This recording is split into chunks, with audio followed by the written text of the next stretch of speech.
Panelists, we are trying to squeeze in the last block, that is the epidural block, cervical epidural to be given by Dr. Silamban. This will be the last block. Yes, Sandeep, and we please will go be ahead. immediately pushing off towards the oration lecture. Good morning. Are you able to hear me? Yeah, good morning. Fine. This is a patient who is coming for hemithyroidectomy, the small nodule in the thyroid. Okay. We are planning a cervical epidural as anesthetic technique for this patient. Right? The first, let us look at the position of the patient. I am going to give it in the sitting position, though it can also be given in the prone and lateral position also. But right now I am going to give it in the sitting position. Okay. We make the patient sit up on a stool with the legs going underneath the OT table. Lift the table up, make the patient's forehead rest on the table, and try to achieve as much of flexion of the neck as possible. And also tell her not to lift her shoulders up, to draw the shoulders down. Okay. Then you start palpating for the C7T1 spine, which is going to be the site of needle entry. Right? So the first most prominent spine that we feel here will be C7. See, this is C7 and this is T1.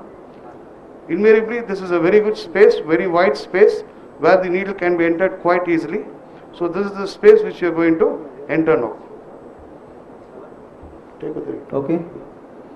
So first local infiltration, Zalakin, tell her in Hindi, no? Just small injection at the back. Thank you.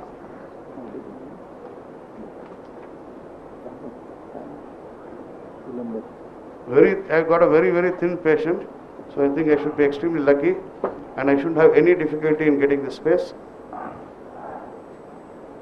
Is this the position safe to monitor during your procedure? I'm not able to hear it. Is the safe position of the patient to monitor during your procedure? The patient will be fixed on an ECG, pulse oximeter, and an MIBP continuously. Okay.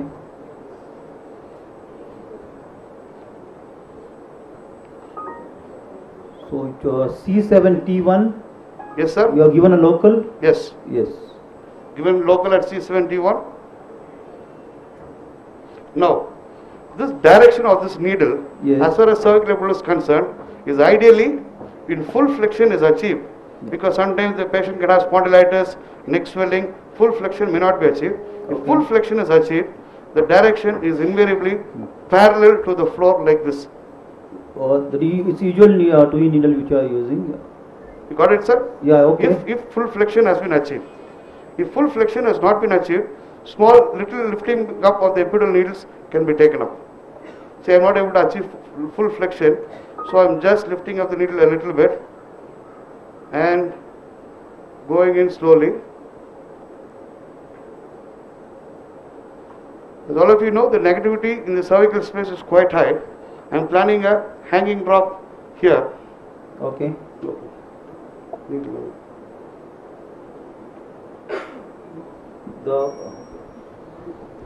The angulation you decided was based on what? Based on the amount of flexion of the vertebra. See, okay, if you look at this side, the chin touches the neck. Yeah, we can see the position. Yeah, we can see the position. So what happens is then you can go at almost perpendicular, parallel to the floor. So both the flexion is not able to, you are not able to achieve. You lift it up a little bit. Okay. Otherwise, you will be more oblique if the. Yes. Yes.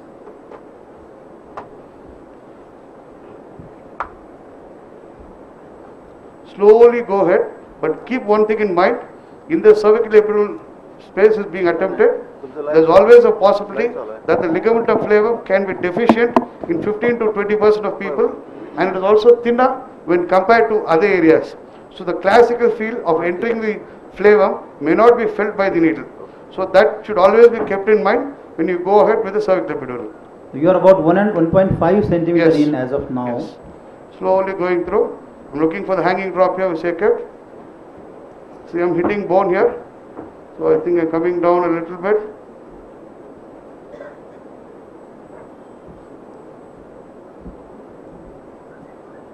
Can you focus the camera on the drop, because we. Yes. Yeah. Can you see the drop? Yeah, we can see now. Little focusing of the camera, please. Focus. Drop. No, it's gone out of the field. Yeah, okay.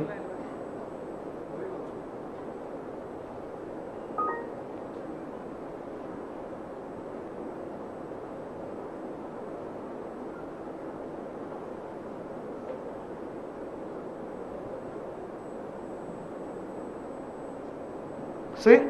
It's getting obscured by your right hand, Yes. but I could see it gone in. Yeah. Oh, okay. so probably I hit it with my hand, isn't it? It's okay. We It's could okay. now. You saw the dog getting sucked out.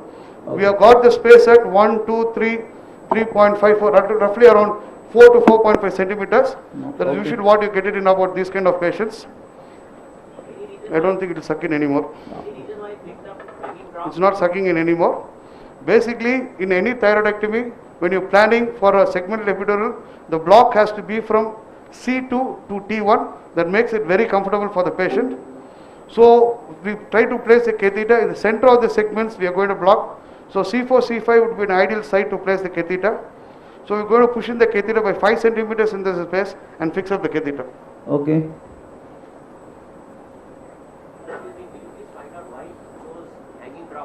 Even this hanging drop, I would say, There's a question why you chose hanging drop as compared to other methods which you use. basically, because the cervical negativity is high, sucking is better here. Almost 95 to 97% of patients, the sucking is very good. Number two, because the phlegm is sometimes deficient, I am not always very comfortable with my saline or air. I think I'm able to get a better control of my hand whenever I have a look at the fluid and I go through.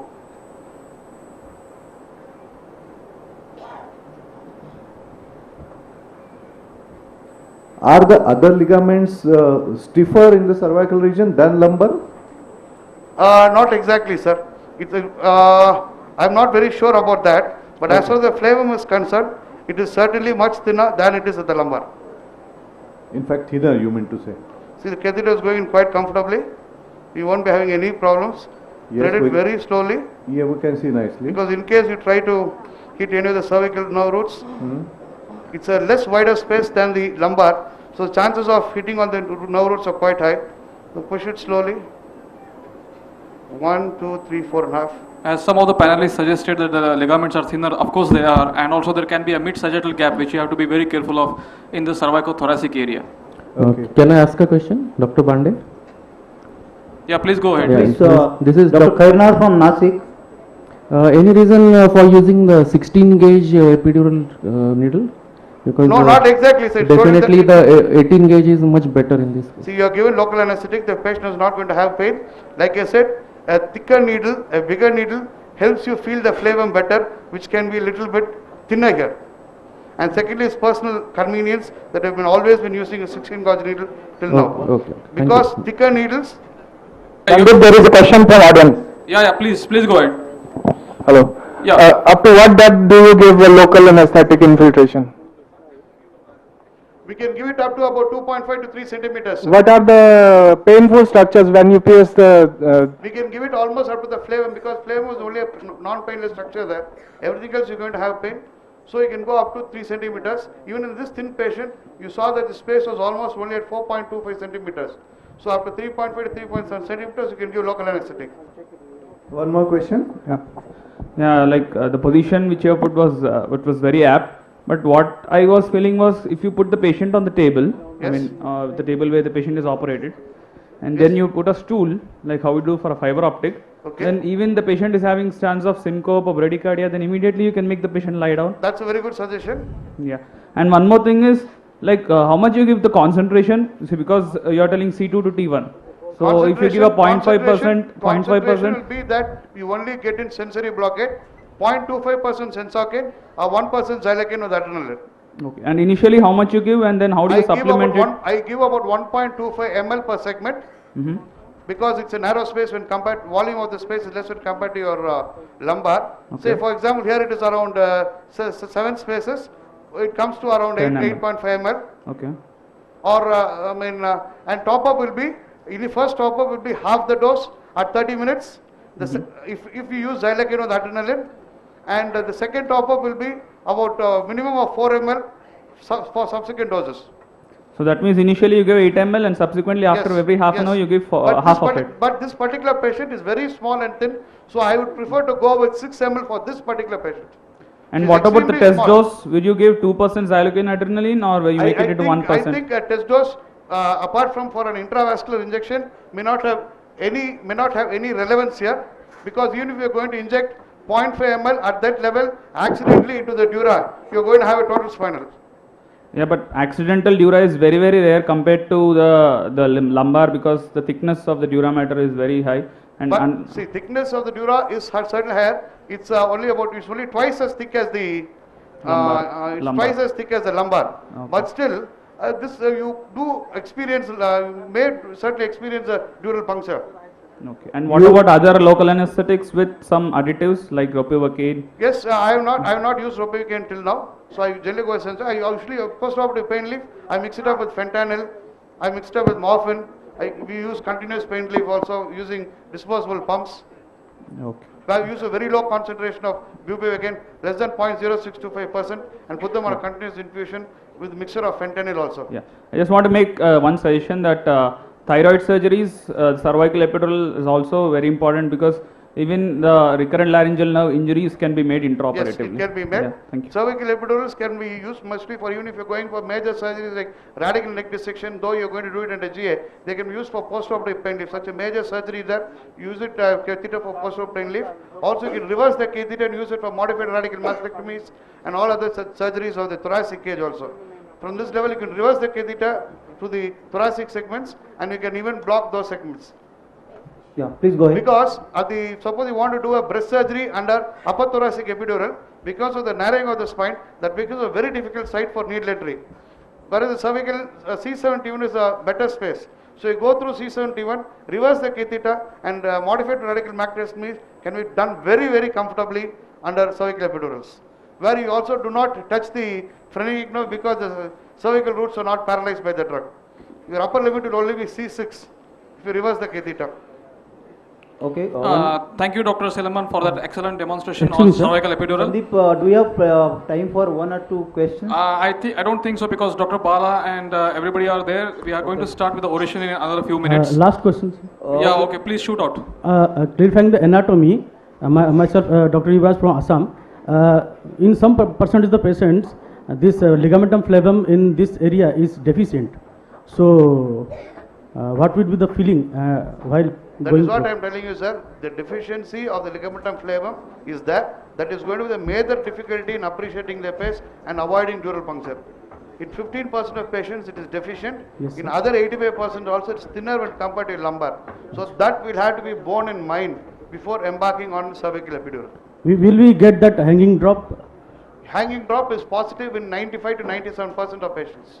Achha. Okay, thank you Thank very you, much, Sandeep. We thank on behalf of audience. I thank you people, experts there, and so many blocks and variety of blocks and surgeries carried out. We thank the OT staff of the Navle Hospital and of course the patients.